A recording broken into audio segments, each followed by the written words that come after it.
Maybe you've tried everything to improve your finances and nothing seems to work. Or maybe your finances stress you out so much you're just not sure how to get started. Or maybe you're struggling with what you should focus on first. Hey, we've all been there. Today we're going to be sharing a variety of tips that will give you a clear direction to help you reduce stress and crush your finances over the next year so that you can start to save more money and pay off more debt. Stay tuned.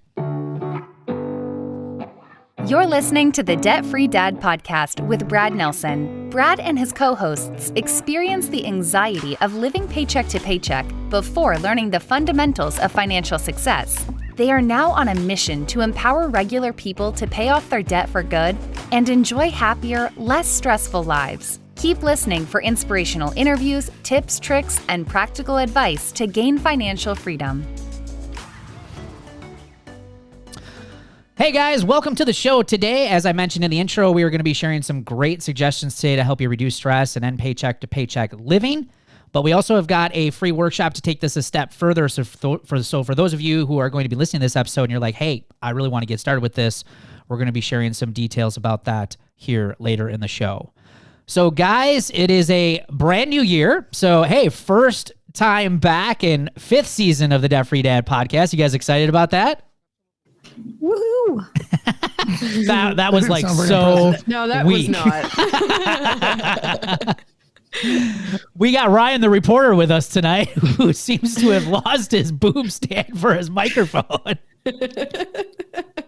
And he's muted. Hey, we're off to a great start for the new year. Awesome start for the new year. But hey, we're gonna make it work here today. But hey, check this out, guys. When it comes to New Year's resolutions, according to a new survey from Forbes Health, one poll of 1,000 U.S. adults, this was done here just late in 2023. Improving finances is the second most popular resolution of the new year, which doesn't really surprise me. Sometimes it's number one, but number two, and I'm sure you guys can probably relate to that. Did you guys ever approach the new year when you guys were broke and saying I need to make this resolution number one? Are you guys resolution people? I think we've had this conversation in some of the New Year's resolution ones we've done in the past. I know for me, I didn't really care too much. I didn't really set too many of those. But what did you guys focus on any of this stuff when you were broke? I was always going to do it. I just didn't have any kind of plan or any idea how to do it. Yeah, the thought was there, but when I woke up in the morning, it was gone. It's whatever. Yeah, so right. We talked about this about a year ago with setting goals and resolutions, and of course I set resolutions every year, and probably number one or number two every year was improve my finances and get in shape or lose weight. Yeah. So I'm guessing that was number one last year. Those are the top two. Easily, yeah. I would have to agree. I would say health and finances probably easily. Mental health, all that stuff. I would say easily the top couple, 2 or 3. And then usually January 2nd, I was looking at something I couldn't afford and probably buying it. If I'm being completely honest, you really wanted my old way. Yeah. So anyways, we want to share some tips to help you guys get organized and really to reduce a lot of stress here in the new year and throughout the year. And today we just want to share some simple tips, just some simple things that you can do on a regular basis. And I think that's where a lot of people kind of get stuck is, what do I focus on? Because when they think of personal finance, you think of all of these different aspects of personal finance and, interest rates and debt and savings and methods to pay down debt and do I invest? And there's always these questions. And sometimes all these questions just are overwhelming and you don't really have any sort of step-by-step plan to really implement anything. Kind of like what you said, Katie, you wanted to do something about it, but you didn't really have any method to really go about it. And the point of today's show is really to kind of give you guys a little bit of that step-by-step process. So number one, I kind of already let it out, is really just to get organized. You guys hear us talk about this on the show all the time. And number one thing that we want you to do when you start just about anything with what we talk about is it's time to become just really aware of where your money's going. So go back and print out the last 3 to 6 months of your bank statements. And one of the reasons why this is important, we actually mentioned this on an episode probably 6 months or so ago, but studyfides.org found that 45% of millennials have no idea what's in their bank account. And the study also found that they spend 150 plus more hours scrolling social media. So it's not really a time thing. It's not that they're saying like, I don't have enough time to do it. It's just a priority thing. You know, they're not paying attention to their money. They're spending time doing other things. So step number one, if you want to reduce financial stress and really crush your finances here, is you got to understand like, where is everything going? So get everything into one place. And can you guys share a little bit in your experience of when you actually truly got a good picture of where your money was going and what that feeling was like for you guys? I was embarrassed almost, like, because of how much money we were spending on like eating out and different things when we printed our 3 to 6 months expenses. And oh my gosh, I was embarrassed. I was like, well, there's our pay raise because we're not eating out as much anymore. Yeah, I was definitely overspending. Like when I wrote it down, it was over $800 a month going out versus what was coming in from paychecks. And I'm just like, that's a real punch in the gut, because it just was like, ugh, this is terrible. No wonder I feel stressed all the time. It was just shocked, like, holy smokes. And then you sort of do a double take, and then you assume that you rounded something or you hit something in the calculator wrong, and you go back through and you add it again and you get the same answer and you're like, no, that's not right. And then you do it again. And then all of a sudden that moment that's right. Wow. And then after you pick yourself up off the ground, after you passed out, then the question is next, what do you do about it? So that sort of was my reaction. And I've always taught people that, students, people that I've coached, is the first time that you do this, it is not going to be pretty. No. You're not going to like what you see. Yeah, I remember feeling pretty angry about it, because I think it's easy to play the victim or, point the finger at everybody else. I think a lot of us probably have done that, and we say like, well, it's my job's fault, or I don't make enough money, or whatever it might be, right? But the reality comes when you actually look at what's really going on for many of us, and not everybody, but for many of us. It is really our problem. It's a me problem. And I remember being really angry about it. And it took a couple of days to kind of get over that. But the reality is like, that's step number one. It's a hard step for a lot of us to face. And in all the years that I've been doing this, and I've asked people to go back and do this, I haven't had one person ever come back to us and say like, I was totally not surprised by anything I found. I knew exactly where everything was going. And, every single time we hear what we've all said is like, we were shocked as to where a lot of our money was going. So number two, once you get organized, is really about making yourself more aware then. It's about finding those areas of wasteful spending and can you improve or cut things out. So for instance, look at things like a big one we see often, convenience store stops from a lot of people. A lot of us, aren't, say, we're very busy people. Let's say we're not, controlling a lot of our time or doing great time management skills in the morning. Maybe we're not packing enough food, or, and a lot of us will just fall victim to convenience store stops. And I have a lot of our members that do this, and, it's a soda here or a sandwich there. And it's like, but it's like every day added up over and over and over again. I rarely stop at convenience stores for this reason, but I had to recently, excuse me. And I stopped and got a gallon of milk. It was twice the price of going to the grocery store, which meanwhile was just like a block away. I'm just like, why didn't I stop at the grocery store? But, a lot of us are finding that, if you're stopping at convenience stores, or maybe it's going out to eat too much, or maybe it's subscriptions. I mean, it could be multiple things. And also it could be just services that you need, but maybe we need to shop those things around. Maybe it's time to just reconsider like, hey, are we getting the best price for the value and the thing that we're buying, right? Brad, I just have to ask, did you stop at Quick Trip or a different gas station? It was at Casey's. All right, that's why. Not a Quick Trip. A lot of people probably aren't going to even understand a Quick Trip here.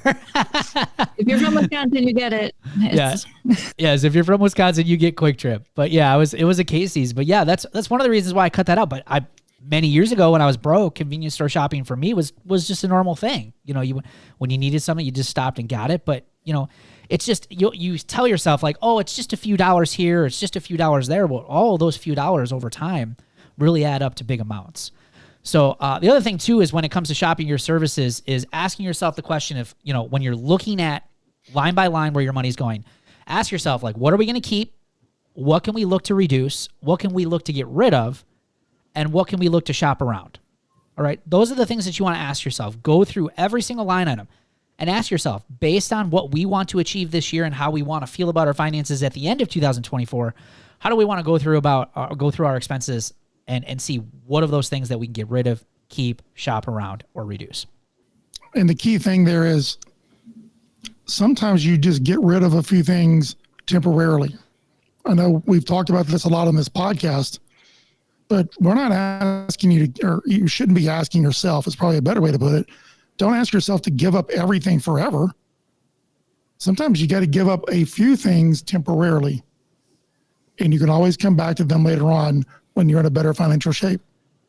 Yeah, absolutely. And I found like when I cut out cable and all of that, I did not go back. Like not having cable TV, not watching the news. I'm actually way less stressed just not having the news on like I used to. And your internet bill, like you should always shop that every year, at least once a year, because there's always a deal out there for someone else. Yeah, isn't that amazing? I haven't, this is the first year. So I cut satellite TV out. Man, that must have been 2012-ish. And I haven't had any sort of subscription TV since then until this year because my son is really into Milwaukee Bucks basketball and I could not get the games anywhere. Obviously, I'm in a much different place, so we went into another subscription. But again, I can cancel it at any time, so once the season's over, I'll cancel it and I'll just re-up the next season because I don't really watch a lot of the TV. But yeah, I would agree. It's amazing to me how much we've saved on TV over the years because we've cut it out. Well, I didn't do cable other than during football season, just because I like watching college football. But now that's been ruined for me. So I may never do cable again, thanks to ESPN. I shouldn't say that. Oh, no. See, I watch so little TV, Chris. I don't even know what you're talking about. Well, all the college football fans out there probably have an opinion about the playoffs. I'll just leave it at that. Okay. All right. All right. So the next area is once you become more aware is really now creating a new, what we would call as a budget or an income and expense plan. All right. Now, if you're wondering how you get started, great news. We actually have an episode coming up very soon that's all about creating a monthly budget. All right. We're going to be sharing some great tips there. So look for that episode coming up here in the near future. But essentially, your budget is just your income minus your expenses. And that's it. And really, the goal with your budget, first and foremost, is to make sure you prioritize all of your necessities. So the reason why we want you to make sure you understand what all your expenses are is because now you know, going through that list, what are the absolute things that we need to have every single month in our budget in order to survive. So make sure you're prioritizing everything like your rent, your mortgage, your basic food expenses, things like prescriptions, transportation needs. You want to make sure you're protecting your house. All right. That's priority number one when you budget. Once those things are paid, then you can go through with the rest of your money and kind of reprioritize based on most important to least important, how we're going to spend the rest of that money. All right. Now, the goal, obviously, is to make sure that every single dollar that you have coming into that budget has a purpose to it. Because if you don't, we tend to find that extra money gets spent. So don't have like a line item in your budget that's called extra money. Now, I know we all like that. I still like it sometimes, like, oh, we have extra money, but never fails. That money gets spent almost every single time because it's just there. There's really no purpose for it. So we use it and we spend it, right? So, but when you're getting out of debt, when you're stressed, when you want to save more money, when you want to improve your finances, like every single dollar you have coming in from that income is important and it needs a purpose or a goal. So this episode is about reducing stress, not eliminating stress, correct? Correct. Because you can't eliminate stress, Correct. But you can reduce it. And I see this question on your Facebook groups quite often. I don't have enough money to pay all my bills. What order should I do them? And that's the gist of the question. I think it's important for everybody to hear what you just said. The most important thing is keeping a roof over your head. Nothing should jeopardize that. It's a lot easier to keep your stress level down when you know that you've got a roof over your head. All right, utilities, keep the heat on, right? Keep the water on. Now, the other ones that we just talked about, cable, some of those, questionable, right? But make sure that you can live comfortably. You've got water, you've got electricity, heat, so forth, air conditioning in the summer if you need it. That you keep food. How many times, Brad, have you heard of people say, I'm just not going to eat, or they stop eating in order to pay their credit card bills? Yep. You talk about reducing stress. What's more stressful than when you're hungry? So make sure that you eat, make sure that you keep transportation in some form or fashion to and from work. And then obviously clothing to some minimal degree that you need to function. If you've got those things, without going into too many Maslow's hierarchy of needs concepts here, when you've got those, you can live to fight another day. And everything else, just it is what it is. Yeah, you may have credit card bills and other bills that you need to pay. But if you don't have enough money to pay them, this is where you're talking about. We've got to sort of develop a pecking order. Okay. But knowing that you've got a roof over your head, under no circumstances put that at risk. When you've got food in your stomach and you can stay warm at night, that to me is one of the biggest things that you can do to begin to reduce your stress so that you can then learn where to find extra income, how to budget, and do all the things that we talk about. Yep. Absolutely. Yeah, I can't tell you how many times I've heard, and Katie, I just want to say this real quick, just to bounce off what Chris said, is how many people have skipped their light bill and paid a credit card and gotten so behind on their electric bills and either their insurance or, they skipped a car payment or, I see it all the time. I hear about it all the time. So that's why we have that rule in place. So go ahead. Sorry, Kate. No, that's okay. Because I was literally going to say that's one of the reasons I actually started Roots was because I was at a point where I'm like, I don't know how to pay my car payment when I have all these credit card bills. And Brad said, no, you have to pay for your car. You have to pay for your rent. Like you have to, because I had moved to Florida thinking, it's okay to be homeless in Florida. I can live out of my car because it's just, the beach. So I could do that. And I had come to that, like, I'm okay with this. And it was because I was choosing between paying credit card bills because I didn't want to ruin my credit score. And I'm like, that was just like an aha moment that should have been a duh, like, of course, kind of moment. So the next area, once you have your budget created, we get this question a lot. Brad, should we prioritize saving or should we prioritize getting out of debt? And at this point, I would say if you're looking to reduce stress, if you're looking to create some security in your life, you want to focus on making the minimum payments first. And number one, I would suggest is focus on saving, is building yourself somewhat of a cushion, or what we like to call is just like your starter emergency fund, right? The overall majority of people, in fact, the last article I read about this back in September of 2023, said that the average person can't handle a $500 emergency expense. It's about 62% of the population, which is crazy. Over 6 out of 10 people can't handle a $500 emergency expense. So we want to get you out of that statistic. So focus on, saving. Like we said, every dollar that you bring into that budget should have a goal or a purpose. So if you do have, say, extra money after all of your things are paid, well, it's no longer called extra money. That's called, we're going to put this into our savings until we get this money to a certain point where we feel comfortable. Now, for our suggestion, a lot of people say, well, Brad, what should I start with? Well, our recommendation is typically $1,000 to $3,000. $3,000, shoot. A car repair right now is easily $1,000 sometimes. It's so easy to spend $1,000. It feels like everything's $100 right now, right? So, when you have an emergency come up, it's usually hundreds of dollars. So that's why, $1,000 to $3,000 is a really good goal to shoot for. If you want to build a little bit more, that's fine. But I would say right in that area is a pretty good sweet spot. And when you say when, it is when. It's not like if an emergency happens. Like it's coming. Like when we started getting out of debt, it was the first month maybe. My dog got sick.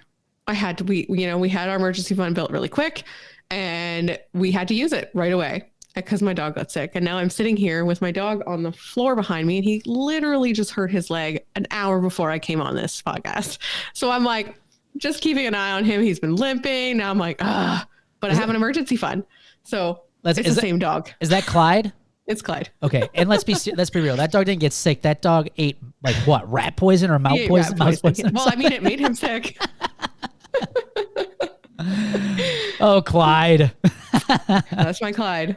But I have the emergency fund. We have it. It's there for when we need it. And we've needed it multiple times, and we just keep rebuilding it. Yeah. And I think that's really important because we would have gone back into debt. Right.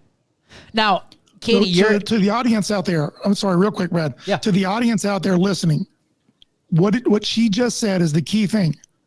It's not when. It is when, not if. Okay, let me clarify that. Okay. Emergencies are going to happen. Now, maybe at some point we should do a whole episode on what an emergency is and how you define one. Okay. And the difference between that and, say, normal car maintenance. But things are going to happen in your life. And when you are stressed,